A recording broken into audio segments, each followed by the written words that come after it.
అని చెప్పి ఎప్పుడు మోసం పోతా అంటే ఒక ఇది చెప్తుంటారు, అమాయకుడు అయినా మోసపోయారు. దాని గురించి కూడా మాస్టర్ గారు కథలో చెబుతూ, ఎక్కడైతే కక్కుర్తి ఉంటుందో అక్కడ మోసం ఉంటుంది. ఇప్పుడు నాకు బంగారం అంత తేలిగ్గా అక్కర్లేదు అనుకున్న వాడిని ఎవడు మోసం చేయగలడు? నేను స్వశక్తి మీద నేను సంపాదించుకుంటాను, గురుగారు అందరూ మాస్టర్ గారు నాకు ప్రసాదిస్తారు అనుకున్న వాడిని ఎవడు మేము మోసం చేయలేడు. అలాగా గురువు అనేవాడు నడిచి వస్తాడు. అలాగే ఇంకొక చోట చెప్తారు, ఒక ఆయన వైద్యం కోసం వచ్చారు మాస్టర్ గారి దగ్గరికి. మాస్టర్ గారు, నాకు మినిస్టర్ గారు తెలుసు, ఆ మినిస్టర్ గారు తెలుసు, ఈ మినిస్టర్ గారు తెలుసు అని చెప్తారు. అయినా ఆ పరిచయాలు ఏవి నీకు ఆరోగ్యాన్ని చేకూర్చలేవు. పరిచయాలు ఉండొచ్చు కాక, పరిచయాలు మహాస్త్రాల వంటివి, దాన్ని వినియోగించడాన్ని బట్టి ఉంటుంది. అశ్వత్థామ చేతిలోనూ ఉంది, అర్జునుడి చేతిలోనూ ఉంది మహాస్త్రం. దేనికోసం ఉపయోగించారు? అలాగే కరుణుడి చేతిలోనూ ఉంది, కానీ ఉపయోగం లేకపోయింది. కాబట్టి ఆ పరిచయాలు అనేవి మహాస్త్రాలు వంటివి నాయన, దాన్ని జాగ్రత్తగా వినియోగం చేయాలి నువ్వు, అంతేగాని అది నీకు వచ్చి అనారోగ్యాన్ని తగ్గించలేదు అంటే. కాదండి, నేను అవసరమైతే ఫ్లైట్లో జెనీవా తీసుకెళ్తాను. మీ భార్యని నువ్వు ఎక్కడికి తీసుకెళ్ళినా మందు మాత్రం జాగ్రత్తగా వాడాలి, నేను చెప్పిన నియమాలు పాటించాలి అంటే ఆవిడ పాపం పచ్చం చేసేది కాదు. మాస్టర్ గారు ఏదో మందు వేసిన, అమ్మ ఇట్లా తినకూడదు, ఇలాగా ఆహార విహారాదుల్లో నియమాలని చెబితే ఆ నియమాలు పాటించేవాళ్ళు కాదు వాళ్ళు.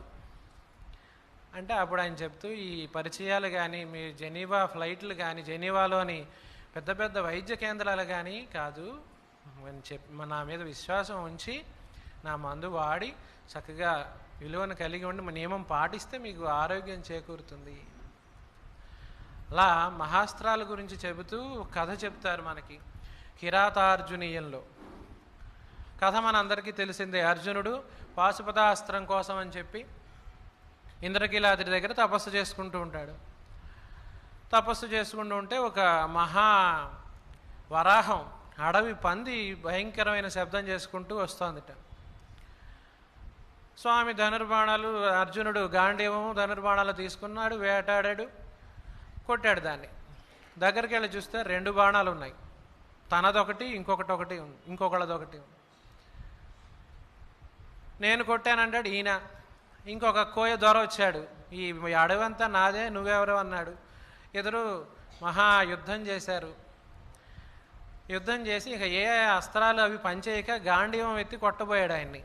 అప్పుడు ఆయన దర్శనమిచ్చి పాశుపతాస్త్రం ఇచ్చి అనుగ్రహించాడు. అక్కడ మాస్టర్ గారు వ్యాఖ్యానం చేస్తాడు, జరగబోయే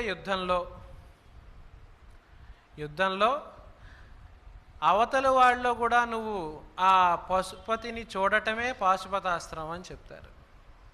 శత్రువులో పొద్దున్న పెదనాన్నగారు చెబుతూ, తనను విమర్శించిన వాళ్ళు కూడా నువ్వు దైవాంశవు కాదా అని చెప్పి మాస్టర్ గారు చెప్పారు.